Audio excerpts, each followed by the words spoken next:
Marc a 23 ans. Cet étudiant parisien est en train d'acquérir illégalement Prometheus, un film sorti il y a tout juste 3 mois en salle, et pas encore disponible en DVD, Blu-ray ou VOD.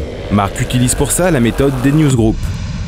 En moins de 10 minutes, le fichier est téléchargé sur son ordinateur et prêt à être visionné en qualité HD. Malgré la première condamnation imputée à Adopi, Marc, pas spécialement geek, ne semble pas avoir peur. Non, parce qu'avec ça je peux pas me faire attraper normalement. Enfin non, d'ailleurs je suis sûr. Non, c'est bon. Normalement t'es sûr. Ah non, je suis sûr. L'Adopi, ça surveille le peer-to-peer, qui est un protocole technique. Et parmi toutes les pratiques illégales, finalement, il apparaît que le peer-to-peer, c'est très minoritaire. C'est donc en toute tranquillité que Marc, moyennant 3 € par mois, partage avec 2 autres de ses amis un abonnement qui lui permet de télécharger tout ce qu'il veut. Films, séries, musique, logiciels ou e-books. Et ce n'est pas la Adopi qui l'a poussé dans les newsgroups. Un mois après la fermeture de Media Upload, je crois que c'était, je sais pas, c'était en septembre, non? Ouais, ça, il s'est fait voler en septembre, le mec. Donc en gros, en novembre, j'ai commencé. Aujourd'hui, finalement, il y a des individus qui ont peu peur de la Adopi, parce qu'ils savent contourner finalement le gendarme, en mettant en place des réseaux sécurisés type VPN, ou parce que eux-mêmes ils sont au contact d'individus qui ont des grosses quantités, on va dire, de contenu sur des disques durs ou sur des clés USB. Et puis il y a de l'autre côté des individus qui au contraire sont très frileux ou ont peur finalement du gendarme. C'est le cas de Fatima, qui n'étant pas spécialiste, utilise un procédé à l'ancienne, le main à la main. Télécharger, non, parce qu'en fait, moi je m'y connais pas du tout. Mes amis, ça fait un bout de temps, étant donné que voilà, c'est eux qui me proposent. Au début, c'était par rapport à tout ce qui était CD vierge, DVD, tout ça. Et maintenant, apparemment, il y a le nouveau système clé USB. Donc voilà, ils font les téléchargements via leur ordinateur portable.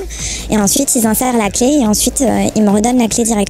Une méthode d'échange ancestrale qui, avec la création de l'Adopi et la fermeture du principal site de streaming Media Upload, a de beaux jours devant elle. Dans des appartements le samedi soir ou dans les cours de récréation, et un peu comme s'il y avait finalement dans des réseaux un peu de type pyramidal, en tête des personnes qui alimentaient en contenu le réseau, et puis à la base des gens qui venaient se fournir auprès de ces gros fournisseurs qui d'une certaine manière sont pas si éloignés de ça des caractéristiques du dealer. Avec des disques durs et des clés USB de plus en plus abordables, l'échange de la main à la main serait devenu la principale source de consommation de contenu illégal. J'ai des amis qui téléchargent ou qui ont des bibliothèques de films, donc c'est très simple.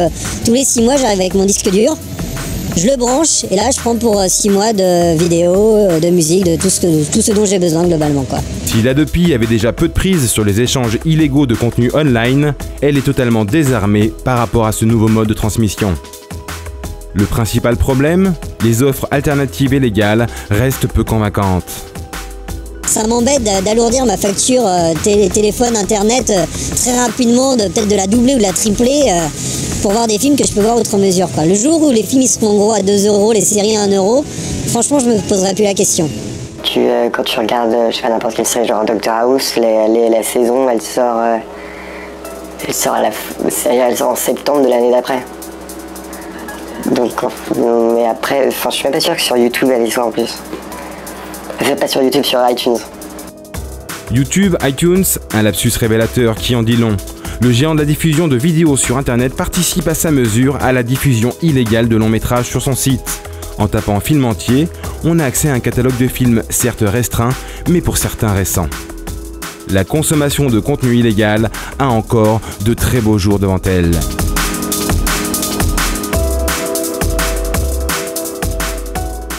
En vidéo également sur Dailymotion YouTube et en podcast iTunes. Retrouvez-nous sur Facebook /CinetFrance et sur Twitter @CinetFrance.